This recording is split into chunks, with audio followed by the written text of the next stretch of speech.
2024-এর জুলাই গণ অভ্যুত্থানের পর বাংলাদেশের পররাষ্ট্রনীতিতে যে স্বাধীন অবস্থান তৈরি হয়েছে তা রীতিমতো অস্বস্তিতে ফেলেছে প্রতিবেশী ভারতকে। গত 16 বছর ধরে একটি নির্দিষ্ট রাজনৈতিক সরকারের উপর নির্ভর করে নয়াদিল্লি যে একচেটিয়া কৌশলগত সুবিধা ভোগ করে আসছিল, সেই তাসের ঘর এখন পুরোপুরি ভেঙে পড়েছে। বাংলাদেশ এখন একক ভারত নির্ভরতা থেকে বেরিয়ে চীন, যুক্তরাষ্ট্র, তুরস্ক, সৌদি আরবের মতো পরাশক্তিগুলোর সাথে সম্পর্ক গভীর করছে, যা দিল্লি সাউথ ব্লকের জন্য বড় ধরনের মাথা ব্যথার কারণ হিসেবে মনে করছেন বিশ্লেষকরা। বিগত 16 বছরেরও বেশি সময় ধরে ভারত তার পূর্ব দিকের প্রতিবেশীর ক্ষেত্রে এক দেশ সমাধান বা একক সরকারের উপর পুরোপুরি নির্ভরশীল নীতি অনুসরণ করে এসেছে। এর বিনিময়ে তারা বাংলাদেশের বুক চিরে অবাধ ট্রানজিট করিডোর পেয়েছে, উত্তর পূর্ব ভারতের বিদ্রোহী গোষ্ঠী দমনে সর্বাত্মক সহযোগিতা পেয়েছে এবং দ্বিপাক্ষিক ইস্যুগুলোতে ঢাকাকে পেয়েছে চরম নমনীয়।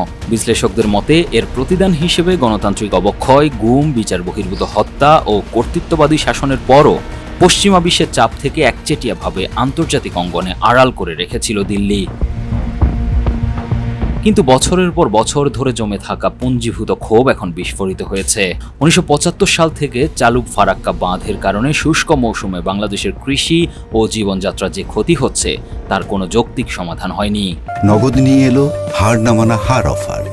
সর্বনিম্ন 10,000 টাকা রেমিটেন্স নগদে পাঠালে থাকছে স্বর্ণের হার জেতার সুযোগ। ভারতের অভ্যন্তরীণ রাজনীতির দোহাই দিয়ে 2011 সাল থেকে আটক আছে তিস্তা পানি বন্টন চুক্তি। বারবার প্রতিশ্রুতি দেওয়ার পরও সীমান্তে বিএসএফ এর নির্বিচার হত্যা শূন্যের কোঠায় নামেনি। এর সাথে রয়েছে বিশাল বাণিজ্য ঘাটতি এবং সামান্য পূর্ব পরামর্শ ছাড়াই হঠাৎ করে পেঁয়াজের মতো নিত্য প্রয়োজনীয় জিনিসের রপ্তানি বন্ধ করে দেওয়ার মতো আধিপত্যবাদী আচরণ।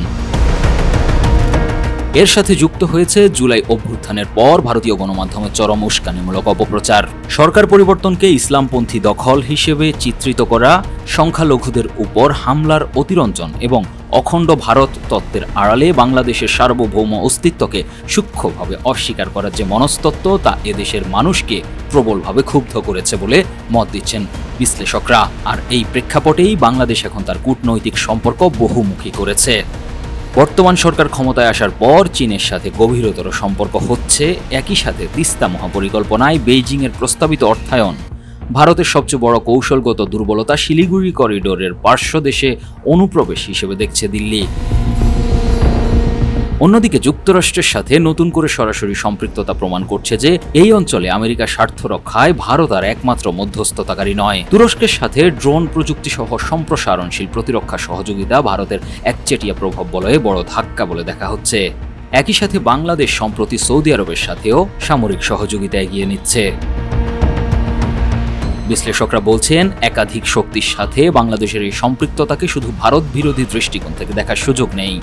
এটি ছোট ও মাঝারি রাষ্ট্রগুলোর বিচক্ষণ রাষ্ট্রনীতির অংশ, ঠিক যেমনটা ভিয়েতনাম করে থাকে চীন, যুক্তরাষ্ট্র, রাশিয়া ও জাপানের সাথে সমান্তরাল সম্পর্ক বজায় রাখার ক্ষেত্রে। এমনকি ভারত নিজেও যুগের পর যুগ ধরে রাশিয়া ও যুক্তরাষ্ট্রের সাথে এই ভারসাম্যপূর্ণ নীতি অনুসরণ করে আসছে। News desk, 21 television.